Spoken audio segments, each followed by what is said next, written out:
Los escritos de Schopenhauer, fuera de su obra filosófica principal, El mundo como voluntad y representación, están llenos de observaciones psicológicas.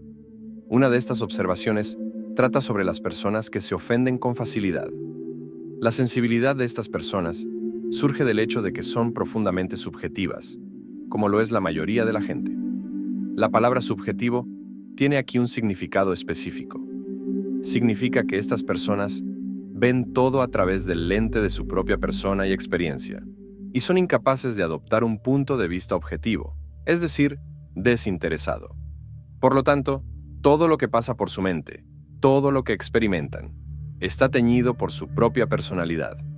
Desde la singular perspectiva de Schopenhauer, las personas inteligentes siempre tendrán dificultades para relacionarse con el hombre común. La razón es que, cuanto más inteligente es una persona, más adopta una perspectiva panorámica del universo. En otras palabras, mucho más objetiva es su visión del mundo. Como el hombre común carece de la inteligencia necesaria para asumir un punto de vista objetivo, está atrapado en una visión subjetiva de la realidad, lo que quiere decir que no puede evitar proyectar su personalidad en todo. En resumen, para él, todo es personal. Y cuando todo es personal, todo puede resultar ofensivo. En un pasaje deliciosamente sarcástico, Schopenhauer escribe: cualquier cosa que perturbe su mezquina vanidad, aunque sea de la manera más remota e indirecta, o que afecte de manera perjudicial a su extremadamente preciosa persona, los hace increíblemente sensibles. Otro efecto de esta visión excesivamente subjetiva es una cierta forma de narcisismo en la conversación. Todo gira siempre en torno a ellos, y cuando mencionas algo, necesitan relacionarlo de inmediato con su propia experiencia. Siempre piensan en su propio caso tan pronto como se hace cualquier comentario, y su atención entera se ve absorbida por la más mínima referencia casual a una cosa que los afecte personalmente, por más distante que sea, de modo que no les queda capacidad alguna para formar una visión objetiva de las cosas si la conversación se dirige en esa dirección. Esta es otra razón por la que las conversaciones triviales suelen serlo. La perspectiva subjetiva de estas personas les impide discutir temas que no les conciernen directamente, como la filosofía, la metafísica o las grandes ideas abstractas. Estos asuntos están demasiado alejados de las realidades de la vida cotidiana y por ello los consideran irrelevantes. Sin embargo, en un giro irónico, esta falta de perspectiva objetiva no necesariamente lleva al desinterés. El hombre común y subjetivo podría estar muy interesado en el universo y en el movimiento de los astros y los planetas, por ejemplo. Schopenhauer escribe: la astrología proporciona una prueba magnífica de esta miserable tendencia subjetiva en los hombres, que los lleva a ver todo únicamente en relación con ellos mismos, y a no pensar en nada que no pueda convertirse inmediatamente en un asunto personal. La finalidad de la astrología es vincular el movimiento de los cuerpos celestes con un ego despreciable y establecer una conexión entre un cometa en el cielo y las disputas y mezquindades de la Tierra. Pero no todo son malas noticias. Debido a que las personas siempre encuentran una forma de hacer que todo gire en torno a ellas y se sienten atraídas por lo que las afecta personalmente, el cínico Schopenhauer observa que es fácil ganárselas con halagos. Dado que sus opiniones no se basan en estándares objetivos, sino en criterios subjetivos, son fácilmente influenciables. Toda esta tendencia a lo subjetivo, que afecta la manera en que las personas interpretan la conversación y la realidad misma, también se manifiesta en la forma en que perciben su entorno. Aquellos atrapados en una visión enteramente personal del mundo no solo se ofenden con facilidad, sino que también son incapaces de comprender la importancia de la concentración y el pensamiento. Todo esto nos lleva al asunto del ruido. Schopenhauer no alcanzó la fama ni el reconocimiento en vida con su obra maestra de la filosofía, El mundo como voluntad y representación. De hecho, la obra fue mayormente ignorada en la Europa intelectual de su tiempo. Sin embargo, el pesimista alemán siguió escribiendo y publicando ensayos, y finalmente Unos 40 años después de la publicación de su obra filosófica más importante, una de estas colecciones de ensayos, titulada Sobre el ruido, le otorgó la fama que tanto deseaba. El éxito de estos ensayos despertó el interés en su filosofía principal, dando inicio a su ascenso como una de las figuras más reconocidas en la historia de la filosofía. El texto original tiene unas 1300 palabras, todas dedicadas a la mayor molestia de Schopenhauer: el ruido. Según el pesimista alemán, el ruido mata el pensamiento. Si un gran diamante se corta en pedazos, inmediatamente pierde su valor como unidad. Si un ejército se dispersa en pequeños grupos, pierde toda su fuerza. De la misma manera, una gran inteligencia no tiene más poder que una ordinaria en cuanto es interrumpida, perturbada, distraída o desviada, ya que su superioridad radica en concentrar toda su fuerza en un solo punto y objeto, tal como un espejo cóncavo concentra todos los rayos de luz que recibe. La interrupción ruidosa impide esta concentración. ¿Por qué, en un mundo cada vez más ruidoso y saturado de estímulos, el silencio se vuelve tan importante? En línea con la mayoría de sus consejos sobre asuntos sociales, Schopenhauer recomienda a las personas mantener sus asuntos privados para sí mismas y no compartirlos con nadie. Nunca se sabe cuándo las circunstancias pueden cambiar y los antiguos amigos pueden convertirse en enemigos. Su regla general es no decirle a nadie más de lo que pueda deducir por sí mismo. Al hacerlo, también te entrenas en el arte de pensar antes de hablar, una habilidad que Schopenhauer valora enormemente y que resume en la afirmación de que debe haber un gran abismo entre lo que pensamos y lo que decimos. Si quieres mejorar en ensanchar este abismo, el primer consejo de Schopenhauer es dejar de hablar contigo mismo en voz alta. La sensación de alivio que experimentan las personas animadas al hacerlo no debe fomentarse, pues podría convertirse en un hábito. De este modo, el pensamiento establecería una relación demasiado estrecha con el habla, y la conversación acabaría convirtiéndose en un proceso de pensar en voz alta.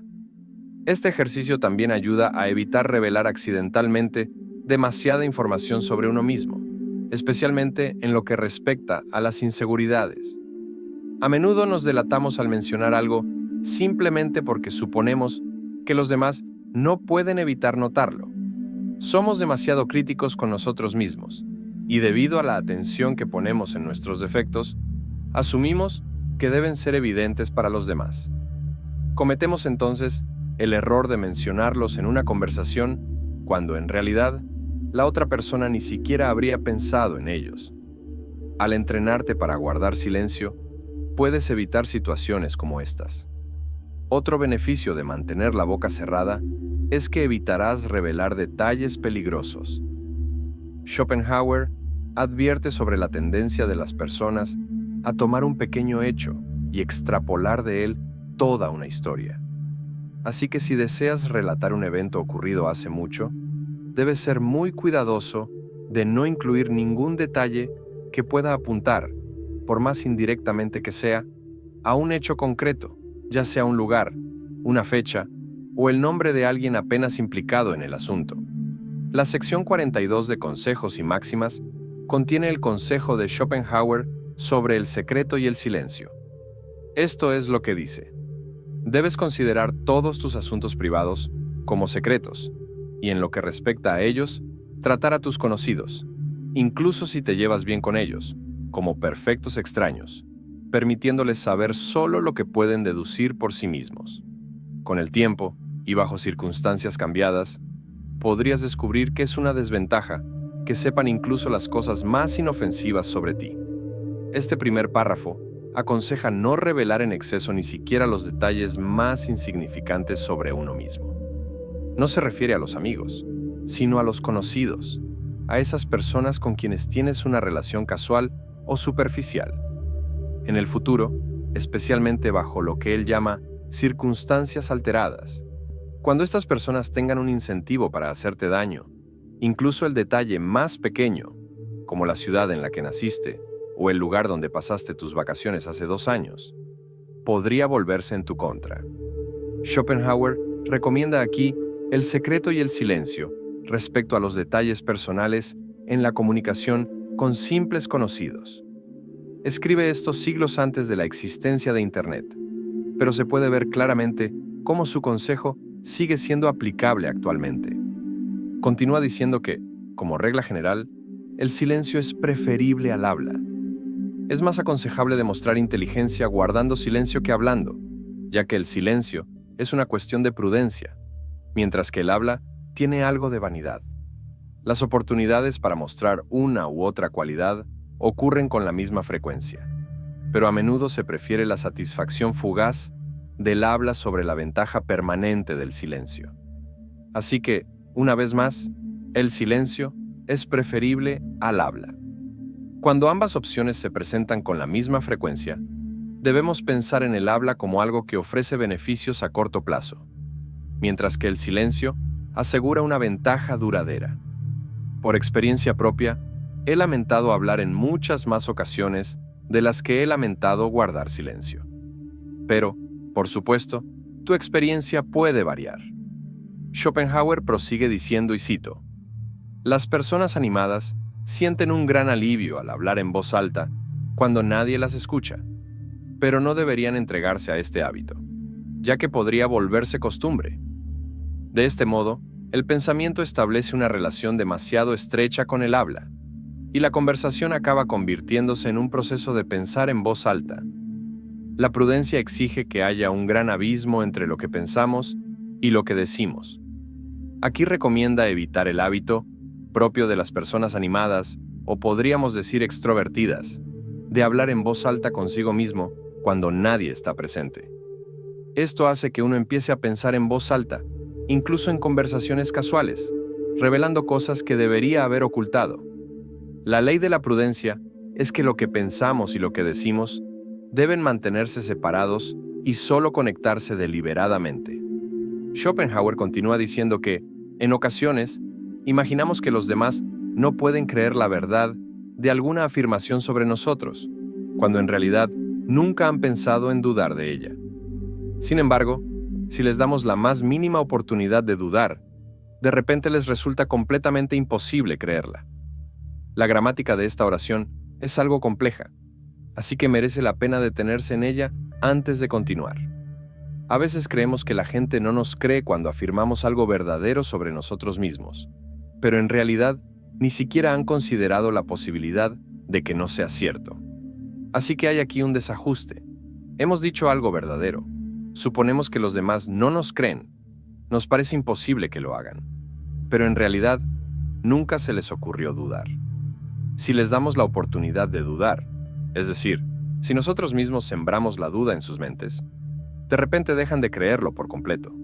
Pasan de aceptarlo sin cuestionamiento a dudar absolutamente de ello, solo porque ahora la posibilidad de dudar ha sido introducida en su pensamiento.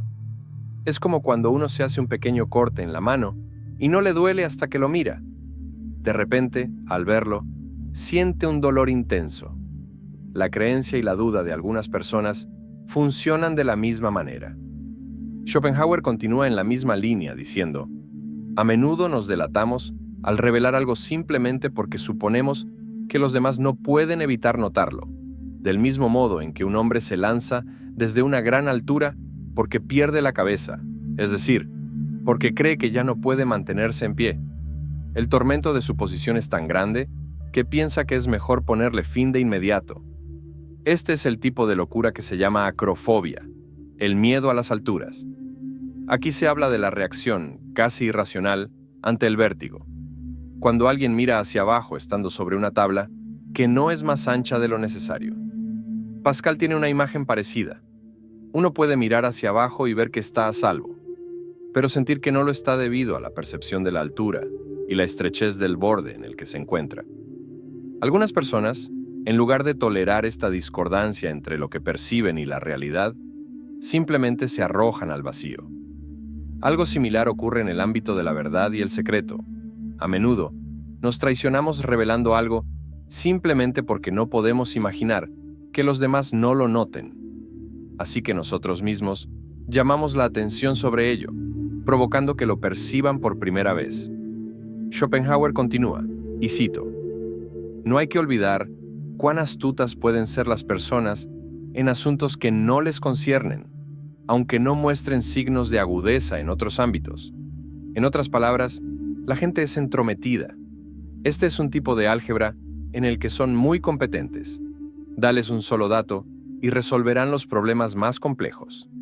Si deseas contar un evento ocurrido hace mucho tiempo, sin mencionar nombres ni indicar a quién te refieres, debes tener mucho cuidado de no incluir en tu relato ningún detalle que pueda apuntar, aunque sea de forma remota, a un hecho concreto, ya sea un lugar, una fecha, el nombre de alguien que estuvo mínimamente involucrado o cualquier otro dato vinculado con el suceso. Si lo haces, darás a las personas un punto de partida y con su talento para esta álgebra, descubrirán todo lo demás. En estos casos, la curiosidad se convierte en una especie de entusiasmo. Su voluntad impulsa su intelecto y los lleva a descubrir incluso los detalles más remotos. Porque, por muy indiferentes que sean ante las verdades generales y universales, son extremadamente apasionados cuando se trata de detalles específicos. Este largo párrafo nos recuerda que la gente es entrometida, pero sobre todo cuando se trata de hechos concretos y no de verdades universales o filosóficas. Quieren saber quién hizo qué y cuándo. Si deseas contar una historia sobre un evento lejano, pero mencionas cualquier detalle identificable, las personas lo tomarán como punto de partida para reconstruir la verdad completa. Es una observación que, en la era de Internet, se ha vuelto aún más relevante. Casos como la búsqueda del paradero exacto de una persona a partir de una simple fotografía publicada en redes sociales son prueba de ello. Schopenhauer nos ofrece aquí una versión del siglo XIX de esta advertencia.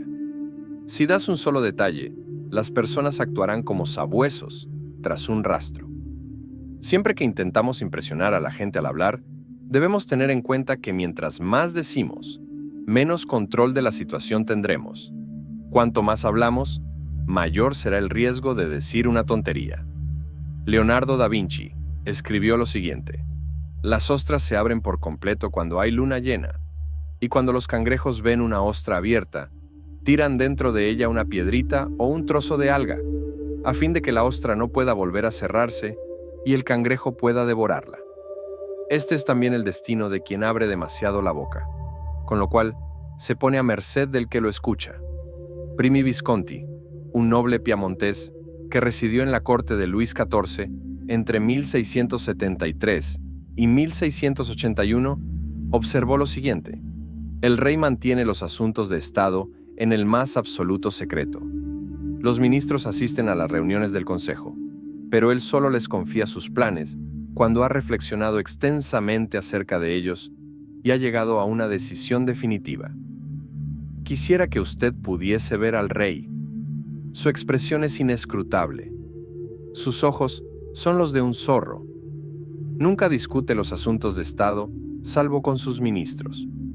Cuando habla con los cortesanos se refiere simplemente a sus respectivas prerrogativas u obligaciones. Aún la más frívola de sus expresiones tiene el aire de ser el pronunciamiento de un oráculo. Una persona que ejecutaba la ley del silencio de manera magistral era Luis XIV, apodado el Rey Sol. Este apodo reflejaba su creencia en su poder absoluto y su papel central en el gobierno, similar a la luz del sol que lo ilumina todo. Luis XIV era un hombre de muy pocas palabras. Su frase más famosa, «L'État, c'est moi», el Estado soy yo, no podría ser más concisa y, sin embargo, más elocuente. Su famoso «ya veré» era solo una de varias frases muy breves que aplicaba a todo tipo de preguntas y pedidos. Luis XIV no siempre había sido así. De joven, era conocido por su locuacidad y se deleitaba con su propia elocuencia. La actitud taciturna de su madurez era algo impuesto, una máscara que usaba para desconcertar a quienes lo rodeaban. Nadie sabía con exactitud cuál era su posición, ni podía predecir sus reacciones. Nadie podía intentar engañarlo, diciéndole lo que creía que él quería oír, ya que nadie sabía qué era lo que deseaba escuchar. Al hablar y hablar ante el silencioso Luis XIV, los cortesanos revelaban más y más sobre sí mismos, información que luego el rey utilizaría contra ellos de manera eficaz. En muchos aspectos, cuando decimos menos de lo necesario, parecemos inevitablemente más grandes de lo que somos.